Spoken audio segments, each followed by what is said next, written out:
जय श्री कृष्णा। आप सभी को वैशाख पूर्णिमा की ढेरों शुभकामनाएं।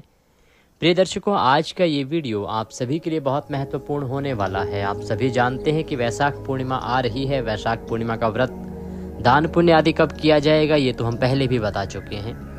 आज बात करेंगे वैशाख पूर्णिमा पर किए जाने वाले विशेष दान, जप, तप और विधान की, साथ में स्नान की।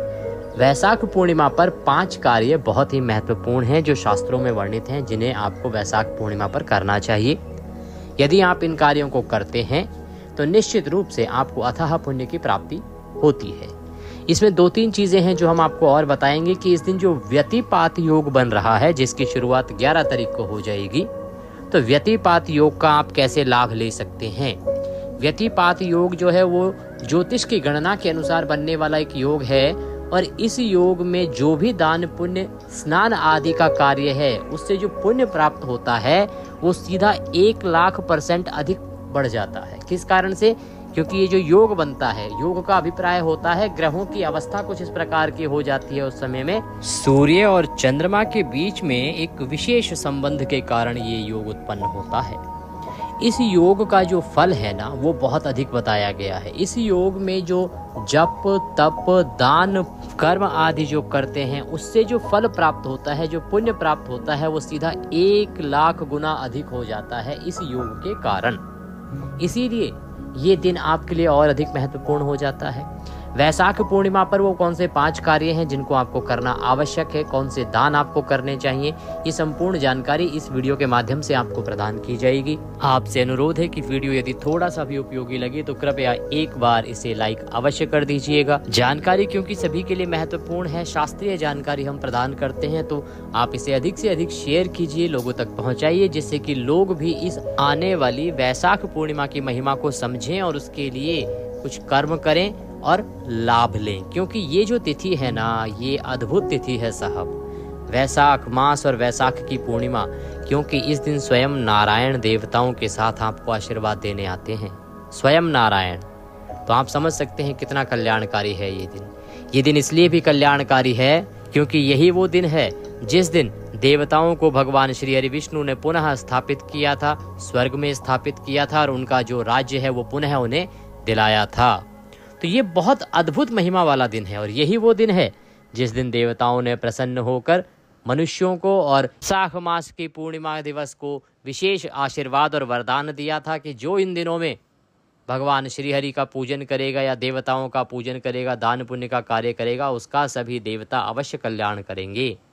इसीलिए वैशाख मास सर्वोत्तम है और वैशाख पूर्णिमा में उत्तम। जानकारी आरंभ करते हैं। आपसे निवेदन है कि भगवान श्री हरि का आशीर्वाद प्राप्त करने के लिए कमेंट बॉक्स में अवश्य लिखिएगा ओम नारायणाय नमः। ये वैशाख का मूल मंत्र है। इसको जितना लिखेंगे उतना पाएंगे। भगवान स्वयं नारायण कहते हैं कि वैशाख में ओम नारायणाय नमः जपते जाइए और कल्याण कराते जाइए। तो जितना लिखेंगे उतना पाएंगे, अवश्य लिखिएगा। आप देख रहे हैं देवभूमि ज्योतिष संस्थान का प्रतिष्ठित यूट्यूब चैनल देवभूमि धार्मिक। हम यहाँ पर जो जानकारी देते हैं वो ज्योतिष शास्त्र, पंचांग और पुराणों पर आधारित होती है। इधर उधर की बातें नहीं करते। जो उपाय बताते हैं या जो कर्म बताते हैं कि ये दान करने से ये होता है, ऐसा करने से ऐसा होता है, वो हम अपने आप से मन से अपनी मनगढ़ंत कुछ कथा नहीं बनाते। जो पुराणों में महिमा लिखी होती है वही आपको बताते हैं। और जो आज की जानकारी आपको प्रदान की जाएगी वो स्कंद पुराण से होगी, क्योंकि वैशाख की संपूर्ण महिमा स्कंद पुराण में ही वर्णित है। आइए आरंभ करते हैं आज की जानकारी। प्रिय दर्शकों, वैशाख मास की जो पूर्णिमा होती है इसे बुध पूर्णिमा भी कहा जाता है, क्योंकि इस दिन भगवान बुध का जन्म हुआ था। इसीलिए इसे बुध पूर्णिमा के रूप में उनके सभी अनुयायी बड़े ही हर्षोल्लास के साथ मनाते हैं। इस तिथि का महत्व अधिक है। इस तिथि का महत्व इसलिए अधिक है कि आप सभी को हमने पहले भी बताया है, वैशाख मास की ये जो तिथि है इसमें देवताओं का राज्य स्थापित हुआ था। समुद्र मंथन हुआ था, आप सभी जानते हैं। समुद्र मंथन से जब अंत में अमृत निकला था, तो अमृत कलश को प्राप्त करने के लिए देवता और दानवों के बीच में संग्राम छिड़ गया था। भगवान श्री हरि ने मोहिनी का रूप धारण किया और राक्षसों को मोहित करके देवताओं को अमृत पान कराया था, और देवताओं को युद्ध में परास्त करके मारकर रसातल में अर्थात पाताल में वापस भेज दिया था। इस प्रकार से ये घटना एकादशी से आरंभ होती हैं। द्वादशी और त्रयोदशी और चतुर्दशी और पूर्णिमा के दिन देवताओं को उनका राज्य पुनः स्थापित कराया था। इसीलिए इस तिथि की महिमा अधिक है, क्योंकि ये घटना जो है वो बहुत ही महत्वपूर्ण घटना है सृष्टि की। भगवान का आशीर्वाद है। ये वो तिथि है जिस दिन स्वयं नारायण देवताओं के साथ आपको आशीर्वाद देने के लिए आते हैं। बस ध्यान ये रखना है कि इस दिन आपको कुछ समय का पालन करना है। समय के अनुसार जो नियम बनाए गए हैं उनका पालन करना है। ऐसा ना हो कि समय का पालन ना कर पाने के कारण आपको जो पुण्य फल है वह क्षीण हो जाए। प्रिय भक्तों, पूर्णिमा के दिन सबसे पहले स्नान बड़ा महत्वपूर्ण है। पूर्णिमा के दिन का जो स्नान है ना, विशेष स्नान होता है। इस पर आपको ध्यान देना चाहिए। इस स्नान से जो फल प्राप्त होता है ना, वो बहुत अधिक है। अब आप कहेंगे कि स्नान से फल? हाँ, स्नान से फल प्राप्त होता है। हमारे धर्म में यही कुछ नियम बनाए गए हैं। इसे पुण्यदायी स्नान कहा जाता है यदि आप इसे ब्रह्म मुहूर्त में करते हैं तो। ध्यान रखिएगा, ब्रह्म मुहूर्त में करते हैं तो। और आजकल ब्रह्म मुहूर्त का समय जो है वो 4 से 4:30 बजे का है, क्योंकि सूर्य उदय 5:15 और 5:30 के बीच में हो जाता है। दिल्ली जैसे शहर में भी आज का सूर्योदय का समय 5:35 था। तो आप लगाइए 5:30 बजे सूर्योदय हो रहा है, 4:30 जो है ब्रह्म मुहूर्त का समय समाप्त हो जाएगा। तो 4 से 4:30 का ब्रह्म मुहूर्त का समय है। वैशाख पूर्णिमा के दिन जो ब्रह्म मुहूर्त में स्नान करता है या जो सूर्य उदय होने से पहले स्नान कर लेता है, उसका जो पुण्य है वो कई हजार करोड़ गुना अधिक बताया गया है। कई हजार करोड़ गुना अधिक किससे? अन्य दिनों में जो आप स्नान करते हैं उससे। किसी अन्य दिन में यदि आप इसी समय पर स्नान करते हैं तो उस दिन जो पुण्य फल आपको प्राप्त होगा उसके तुलना में वैशाख पूर्णिमा के दिन ब्रह्म मुहूर्त या सूर्य उदय से पहले अर्थात 5:30 बजे से पहले यदि आप स्नान कर लेते हैं तो उसका जो फल है वो आपके कल्याण के लिए काफी है। जो मनुष्य ब्रह्म मुहूर्त में उठकर पूर्णिमा पर स्नान करता है, पवित्र नदी में स्नान करता है, उस मनुष्य का कल्याण इस प्रकार से होता है कि उसे भगवान श्री हरि का परम धाम प्राप्त हो जाता है। ये पुराणों की बात है, जो शास्त्रों में लिखी है, जो किताबों में लिखी है, ग्रंथों में लिखी है। एक तो हुआ स्नान। अब बात आती है स्नान किस प्रकार से और क्या स्नान। इस दिन आपको स्नान करना चाहिए पवित्र नदी में। या तो आप पवित्र नदी में स्नान करिए, गंगा जी जाइए, या जो त्रिवेणी आपके आसपास है वहाँ जाइए, जहाँ भी आप जा सकते हैं पवित्र नदी में स्नान के लिए। पवित्र नदी में स्नान करिए, बहुत अधिक महिमा है उसकी। अब क्योंकि सबके लिए संभव नहीं है पवित्र नदी में जाना और स्नान करना, तो हमने आपको पहले भी विधि बताई है इसके बारे में कि आप घर पर ही यह पवित्र स्नान कर सकते हैं। समय हमने आपको आज बता दिया है, स्नान की विधि हमने पहले भी बताई है और आज पुनः बताएं कि इस पूर्णिमा पर जो स्नान करना है ना, वो मंत्र स्नान करना है। मंत्र स्नान किस प्रकार से? एक तो जल, गंगा जल के साथ में वो स्नान हो और मंत्र जपते हुए आपको स्नान करना है। क्या मंत्र जपना है उसकी बात करते हैं। आप सुबह उठ जाएंगे ब्रह्म मुहूर्त में या सूर्योदय से पहले जब आप स्नान करने जाएंगे तो जो आपका पानी जिसमें आप भरते हैं, जो भी पात्र है, बाल्टी है जो, उसको अच्छे से साफ कीजिए। उसमें पहले थोड़ा सा गंगा जल डाल लीजिए, जितना भी आपके लिए संभव है उतना डाल लीजिए। गंगा जल डाल लीजिए, कोई और पवित्र नदी का जल है तो वो डाल सकते हैं। जल डालने के समय आप हर हर गंगे 5 बार उच्चारण कीजिएगा। माँ गंगा से प्रार्थना कीजिएगा कि हे माँ गंगे, आप इस पात्र में समाहित हों और हमें पवित्र स्नान का फल प्रदान करें। उसके बाद उसमें शुद्ध जल भर लीजिएगा और उससे उत्तर दिशा की ओर मुख करके स्नान करेंगे मंत्र जप करते हुए। मंत्र स्नान जो होता है उसमें आपको मंत्र बोलना होता है। आप मंत्र के रूप में वैशाख में कोई भी मंत्र बोल सकते हैं। आप बोल सकते हैं ओम नमो भगवते वासुदेवाय, ओम नमो भगवते वासुदेवाय, ओम नमो भगवते वासुदेवाय, हरे कृष्ण हरे कृष्ण हरे कृष्ण। कुछ भी ना आता हो तो आप हर हर गंगे बोल लीजिएगा, हर हर गंगे बोल लीजिएगा। आप गायत्री मंत्र बोल सकते हैं। आपकी गुरु दीक्षा हो रखी है, कोई गुरु मंत्र आपके पास है तो वह बोल सकते हैं। आप महामृत्युंजय मंत्र बोल सकते हैं, आप मृत्युंजय मंत्र बोल सकते हैं। ओम त्र्यंबकम यजामहे सुगंधिम पुष्टिवर्धनम उर्वारुकमेव वंदनात् मृत्योर्मोक्षयेमामृतात्। ओम, ये मृत्युंजय मंत्र है। कुछ लोग इसे महामृत्युंजय मंत्र बोल देते हैं। महामृत्युंजय जब ये होता है तो आगे पीछे 6 वर्ड्स और ऐड हो जाते हैं। ये मंत्र आता है तो आप इसका जप कर सकते हैं, अन्यथा हर हर गंगे सभी के लिए आसान है, आप वो बोलते हुए भी स्नान कर सकते हैं, परंतु स्नान करना है मंत्र जप करते हुए। स्नान करने के बाद आप अपने मंदिर की साफ सफाई कीजिए, आपकी जो प्रतिदिन की दैनिक पूजा है उसको कीजिए, भगवान की आरती कीजिए। इसमें कुछ प्रमुख कार्य हैं जो हम आपको भी बताएंगे कि और क्या क्या करने हैं। इससे पहले, क्योंकि अगर तब तक सूर्योदय हो चुका है, तो अब आप कुछ जल अर्पित कीजिएगा। एक जल आपने यमराज के नाम का देना है, हम पहले बता चुके हैं। पुनः संक्षिप्त में बताएं कि लोटे में पहले गंगा जल भरिए, शुद्ध जल भरिए, और उसके बाद दक्षिण दिशा की ओर मुख करके ओम यम देवाय नमः जप करते हुए यमराज को जल दीजिएगा। उसके बाद पितरों को दक्षिण की ओर मुख करके ही जल दीजिएगा। पितरों से प्रार्थना कीजिएगा कि हे पितरों, आप इस जल को स्वीकार करें, ग्रहण करें और तृप्त हों। तुलसी जी अगर है तो तुलसी जी में जल दीजिएगा, पीपल है तो पीपल में जल दीजिएगा, और सूर्य भगवान को अवश्य ही जल दीजिएगा। ये जल आपने देने हैं, 3 तो दे ही सकते हैं क्योंकि इसके लिए कहीं जाने की आवश्यकता भी नहीं है। यमराज को जल, पितरों को जल और सूर्य भगवान को जल, ये सब जल देने हैं। याद रखिएगा सूर्योदय हो रहा है कि नहीं, वो समय का आप ध्यान रखिएगा। आप मान लीजिए 4 बजे उठ जाते हैं, 4:30 बजे अगर स्नान कर रहे हैं तो सूर्योदय जो है वो 5:30 बजे होगा, उसके अनुसार आप जल दीजिएगा। यदि आपके पास उससे पहले समय है, आप जल्दी उठ गए हैं ब्रह्म मुहूर्त में और स्नान आदि कर लिया है, तो आप अपनी पूजा कीजिए। क्या क्या पूजा है जो आप कर सकते हैं इस दिन, जो आपको करनी चाहिए, जिसका फल अधिक है। ये अगर आप ब्रह्म मुहूर्त में कर सकते हैं तो ब्रह्म मुहूर्त में कीजिए। आप अगर जल्दी उठ गए हैं तो सूर्योदय से पहले भी इन पूजाओं को कर सकते हैं। अन्यथा ये जो जल हमने आपको बताए हैं, ये जल अर्पित करने के बाद आप ये पूजा कर सकते हैं। अपने मंदिर की साफ सफाई कीजिए, दैनिक जो आपकी पूजा पाठ है उसको कीजिए। साथ में अब आपने इस दिन भगवान श्री हरि विष्णु को दूध से स्नान कराना है, दुग्ध स्नान कराना है इस आने वाली पूर्णिमा पर। इसकी महिमा बहुत अधिक है। इसको स्नान कराने की विधि बताते हैं। आसन लगा के बैठ जाएं, भगवान श्री हरि विष्णु की कोई प्रतिमा सामने रख लीजिए। भगवान श्री हरि की प्रतिमा नहीं है आपके पास, कान्हा जी, लड्डू गोपाल जी होंगे, उनको आप विराजमान कीजिए। सहस्त्र नाम के साथ आपको दुग्ध अर्पण करना है। सहस्त्र नाम, विष्णु सहस्त्र नाम, 1000 नामों के साथ आप दुग्ध अर्पण कीजिए।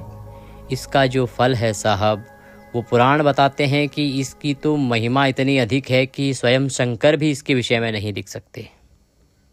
अगर आप 1000 नामों के साथ वैशाख पूर्णिमा के दिन दुग्ध स्नान करवाते हैं भगवान श्री हरि विष्णु को, तो आप विष्णु सहस्त्र नाम चला लीजिएगा। हमने आपके लिए पहले से ही रिकॉर्ड करके अपलोड भी कर दिया है कि 3 तिथियों पर आपको ये सुनना है।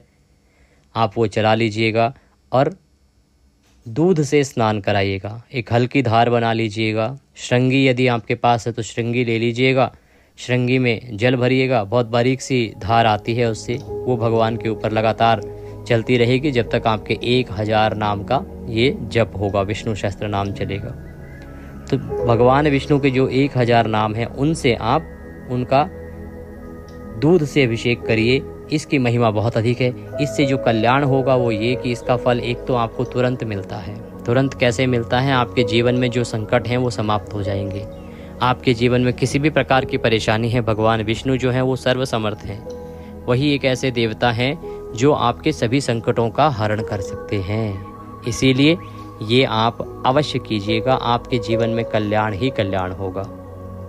इससे पहले एक कर्म और आपको बता दें, जैसा कि हमने बताया व्यतिपात योग बन रहा है। व्यतिपात योग जो है ना वो आरंभ हो रहा है 11 तारीख से। 11 तारीख को ब्रह्म मुहूर्त सुबह 4 बजे से आरंभ हो जाएगा ये, और बहुत लंबा चलता है। तो इसलिए ये 12 तारीख पूर्णिमा को सुबह 5:02 तक रहेगा लगभग। तो यदि आप ब्रह्म मुहूर्त में स्नान कर रहे हैं तो व्यतिपात योग में स्नान का फल आपका जो है वो 1 लाख गुना अधिक बढ़ जाएगा। एक चीज़, यदि आप ये विष्णु सहस्त्रनाम के पाठ के साथ भगवान को जो आप स्नान करा रहे हैं ये भी व्यतिपात योग में कर लेते हैं, तो आप समझिए साहब कि जब बिना व्यतिपात योग के महिमा का बखान नहीं किया जा सकता, तो 1 लाख गुना तो वैसे ही बढ़ जाएगा वो व्यतिपात योग के कारण। अब व्यतिपात योग के बारे में बहुत सारे लोगों के बीच में भ्रम भी है। देखो, व्यतिपात योग को 2 प्रकार से देखा जाता है। इसमें शुभ मांगलिक कार्य करना अशुभ माना जाता है, परंतु दान धर्म जप तप कर्म आदि करना बहुत ही शुभ माना जाता है। ये अंतर है इसमें। तो आप ऐसे कभी कंफ्यूज ना होइएगा कि पंडित जी हमने तो सुना था व्यतिपात योग जो है वो अशुभ होता है। अशुभ नहीं होता है, इसका फल जो है वो अलग अलग है। इसका फल अलग अलग है कि जो आपको मांगलिक कार्य यदि कोई करने हैं तो उसके लिए उत्तम नहीं है। ठीक, आप इसको इसी प्रकार से समझिए जैसे कि मल का महीना चलता है, पो का महीना कहते हैं जिसे, तो उसमें क्या होता है कि मांगलिक कार्य तो आप नहीं कर सकते, लेकिन दान पुण्य आदि जितना करेंगे, कथा श्रवण जितना करेंगे उतना अधिक कल्याण होता है। वैसे ही ये व्यतिपात योग, तो आप ये कर्म यदि आप 12 तारीख को सुबह 5:02 से पहले कर लेते हैं, स्नान और जो भी जप तप के कार्य हैं, तो उसकी जो महिमा है वो 1 लाख गुना अधिक बताई गई है। तो पूर्णिमा के 2 कार्य हमने आपको बताया, एक तो स्नान, दूसरा भगवान श्री हरि विष्णु को सहस्त्र नाम से दुग्ध स्नान भगवान विष्णु को कराना है। दुग्ध स्नान कराने के बाद अंत में शुद्ध जल से स्नान अवश्य कराइएगा, इसका ध्यान रखिएगा। विष्णु सहस्त्र नाम पूर्ण होने के बाद ओम नमो भगवते वासुदेवाय मंत्र जप करते हुए भगवान को शुद्ध जल से, गंगा जल मिले हुए जल से आप अंत में स्नान कराइएगा। फिर भगवान को रौली कुमकुम आदि से तिलक लगाइएगा, वस्त्र के रूप में मौली अर्पित कीजिएगा। अगर आपके पास जनेऊ हो तो जनेऊ अर्पित कीजिएगा। जनेऊ जब चढ़ाएंगे तो उस पर रौली कुमकुम आदि से तिलक अवश्य लगा लीजिएगा, तभी आप जनेऊ चढ़ाइएगा। जनेऊ ना भी हो तो कोई बात नहीं, केवल आपने स्नान कराया, तिलक लगाया, वस्त्र के रूप में मौली अर्पित करी, भगवान को पुष्प अर्पित कीजिए। नैवेद्य के रूप में जो भी आपके पास कोई भोग के लिए सामग्री हो, मिठाई चढ़ाइए। मिठाई नहीं है फल चढ़ा दीजिए, फल नहीं है तो कोई बात नहीं, आप मिश्री लीजिए और मिश्री चढ़ा दीजिए, मिश्री से भी भोग लगा सकते हैं। इस प्रकार से आपको भगवान का पूजन करना है। तांबूल यदि आपके पास हो तो अंत में तांबूल अर्पित कर दीजिएगा। पान का पत्ता, 2 लौंग, 2 इलायची और 1 सुपारी रख के अर्पित कीजिएगा। दक्षिणा चढ़ाइएगा और भगवान को नमस्कार कीजिएगा। ये जो है ना पूजन आपका अति कल्याणकारी रहेगा, इसको एक बार आपको अवश्य करना चाहिए। मैं पुनः आपको यही सलाह दूंगा। अगर व्यतिपात योग के अंदर नहीं भी कर पाते हैं, क्योंकि व्यतिपात योग जो है उस 5:02 पर समाप्त हो जाएगा, तो आप बाद में कीजिए, सूर्योदय के बाद कीजिए, दिन में कीजिए, पर ये है बहुत कल्याणकारी। अगर आप कर सकते हैं थोड़ा समय निकाल के तो इसको कीजिए, सभी दुखों का अंत करने वाला आपके लिए साबित होगा। इसके अतिरिक्त आप इस दिन यदि श्रीमद् भागवत गीता का श्रवण करते हैं तो वो अति कल्याणकारी है। इस दिन आपको भागवत का श्रवण करना चाहिए। 7वां अध्याय विशेष रूप से विशेष कल्याणकारी होता है, इससे पितरों का भी उद्धार होता है। हमने वीडियो पहले से अपलोड किया हुआ है।